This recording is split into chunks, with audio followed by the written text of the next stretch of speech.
इनकी बात है। एक बच्चा अपने घर के आंगन में रोटी खा रहा था।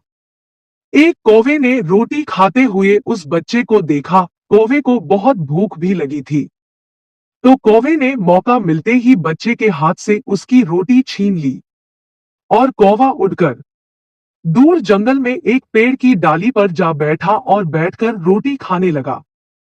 वो रोटी खा ही रहा था। उसी समय एक लोमड़ी वहां से गुजर रही थी। वो बहुत भूखी थी और खाने की तलाश कर रही थी।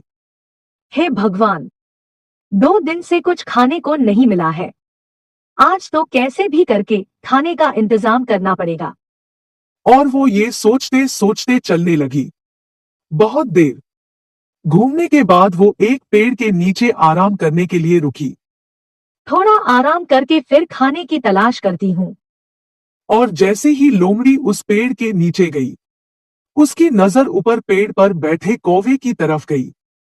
उसने कौवे की चोंच में एक रोटी देखी और उसे देखकर उसके मुंह में पानी आ गया। रोटी को देखकर उसने सोचा, अरे वाह, लगता है आज कुछ खाने को मिल जाएगा, मगर कुछ करना पड़ेगा। ऐसे सोचने लगी।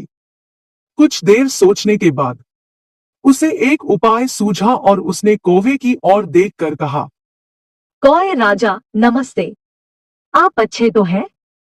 कौवे ने कोई जवाब नहीं दिया। लोमड़ी ने उससे कहा, कौवे राजा, आप बहुत सुंदर एवं चमकदार लग रहे हैं। अगर आपकी वाणी भी मधुर है तो आप पक्षियों के राजा बन जाएंगे।